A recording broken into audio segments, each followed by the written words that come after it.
Kristina Tahel Amelong. Every week in our weekly service at One Love, One Communion, Many Paths, One Mountain, I have the honor and opportunity to study the first principles of reality as they have been articulated by Dr. Marc Gafni and Barbara Marx Hubbard. Those two have worked together for over 100 collective years to articulate the story of the new human and the new humanity based on these first principles. The first principles constitute what they have called a universal grammar of meaning, or the new story, or a global ethos for a global civilization.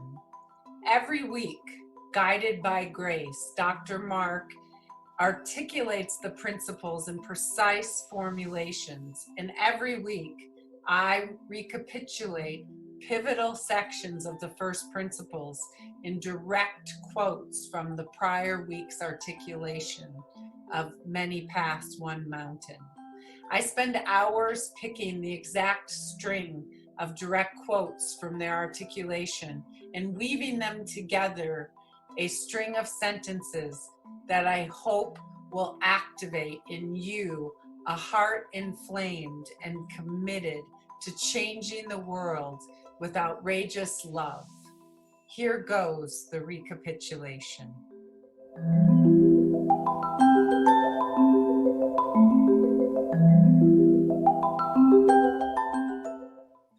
Evolution never forgets a breakthrough.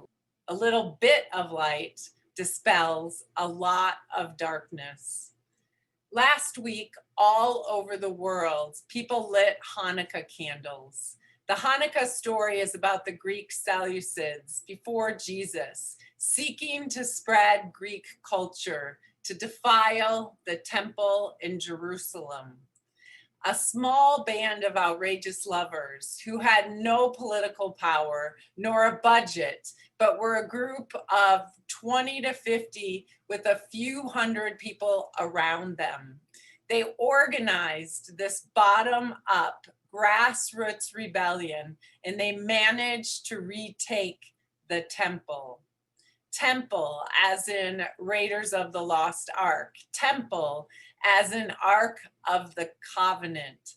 Temple, as in the standing for the great tradition of mysticism that sees reality in every jot and title as ultimately meaningful and sees the ethos of the human being as participating in the eros of the cosmos. The masters declared Hanukkah a victory to be celebrated for generations, even though it's only a partial victory, even though it seems like tilting at windmills. Yet, we know scientifically, evolution never forgets a breakthrough.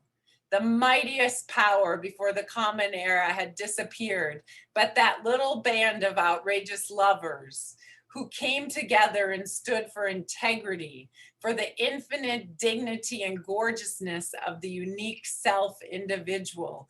That band of outrageous lovers retook the temple and lit the menorah and established Hanukkah. That's the power of the band of outrageous lovers. To be an evolutionary, to pick up the torch, to participate in the evolution of love, to know it's ours to do at this moment in time, to celebrate partial victories. There's a sacred text which reads, "Once you ascend, you never descend." This doesn't mean you never contract, doesn't mean you never fall down. But once you open up a new portal or establish a new structure of consciousness, then that structure of consciousness coheres, links to, allures to, attracts to itself other imaginal selves. Those imaginal selves, those points of consciousness, those points of light come together to form a mighty torch of liberation, a mighty torch of humanism, a mighty torch of caring, a mighty torch of outrageous love. Every Sunday, when we love each other more madly than ever before, and we stand in the breach and we articulate the evolutionary love codes, and we speak the language of the new human and the new humanity, and we realize we are in this Da Vinci moment. We're not asleep in this Da Vinci moment. There's a small group. It's always a fringe group. There's a small band. It's a band of outrageous lovers. We do it by feeling each other, by loving each other, because evolution never forgets a breakthrough.